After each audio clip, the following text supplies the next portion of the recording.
بسم اللہ الرحمن الرحیم شروع اللہ کے نام سے جو بڑا مہربان نہایت رحم والا ہے۔ یا ایہا الناس اتقوا ربکم ان زلزلة الساعة شیء عظیم۔ لوگو اپنے پروردگار سے ڈرو کہ قیامت کا زلزلہ ایک حادثہ عظیم ہے۔ یوم ترونها تذهل كل مرضعة عما أرضعت وتضع كل ذات حمل حملها وترى الناس سكارى وما هم بسكارى ولكن عذاب الله شديد۔ اے مخاطب، جس دن تو اس کو دیکھے گا اس دن یہ حال ہوگا کہ تمام دودھ پلانے والی عورتیں اپنے بچوں کو بھول جائیں گی اور تمام حمل والیوں کے حمل گر پڑیں گے، اور لوگ تجھ کو متوالے نظر آئیں گے مگر وہ متوالے نہیں ہوں گے بلکہ عذاب دیکھ کر مدہوش ہو رہے ہوں گے۔ بے شک اللہ کا عذاب بڑا سخت عذاب ہے۔ وَمِنَ النَّاسِ مَن يُجَادِلُ فِي اللَّهِ بِغَيْرِ عِلْمٍ وَيَتَّبِعُ كُلَّ شَيْطَانٍ مَرِيدٍ۔ اور بعض لوگ ایسے ہیں جو اللہ کی شان میں علم و دانش کے بغیر جھگڑتے اور ہر شیطان سرکش کی پیروی کرتے ہیں۔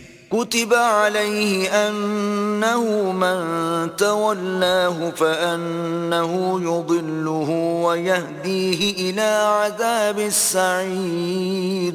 جس کے بارے میں لکھ دیا گیا ہے کہ جو اسے دوست رکھے گا تو وہ اس کو گمراہ کر دے گا اور دوزخ کے عذاب کا رستہ دکھائے گا۔ يا أيها الناس إن كنتم في ريب من البعث فإنا خلقناكم من تراب ثم من نطفة ثم من علقة فإنا خلقناكم من تراب ثم من نطفة ثم من علقة ثم من مضغة مخلقة وغير مخلقة لنبين لكم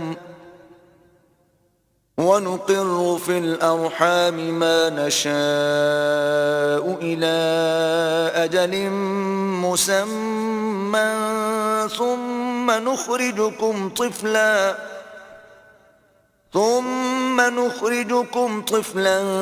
ثم لتبلغوا أشدكم ومنكم من يتوفى ومنكم من يرد إلى أرذل العمر لكي لا يعلم من بعد علم شيئا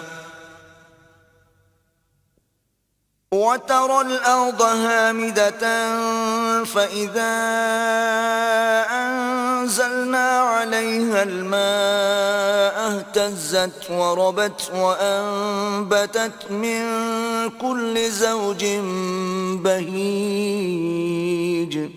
لوگو اگر تم کو مرنے کے بعد جی اٹھنے میں کچھ شک ہو تو ہم نے تم کو پہلی بار بھی تو پیدا کیا تھا، یعنی ابتدا میں مٹی سے، پھر اس سے نطفہ بنا کر، پھر اس سے خون کا لوتھڑا بنا کر، پھر اس سے بوٹی بنا کر، جس کی بناوٹ کامل بھی ہوتی ہے اور ناقص بھی، تاکہ تم پر اپنی خالقیت ظاہر کر دیں، اور ہم جس کو چاہتے ہیں ایک میعاد مقرر تک پیٹ میں ٹھہرائے رکھتے ہیں۔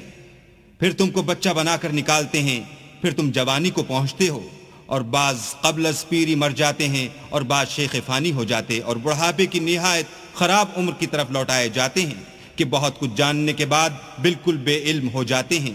اور اے دیکھنے والے، تو دیکھتا ہے کہ ایک وقت میں زمین خشک پڑی ہوتی ہے، پھر جب ہم اس پر مہ برساتے ہیں تو وہ شاداب ہو جاتی اور ابھرنے لگتی ہے اور طرح طرح کی بارونق چیزیں اگاتی ہے۔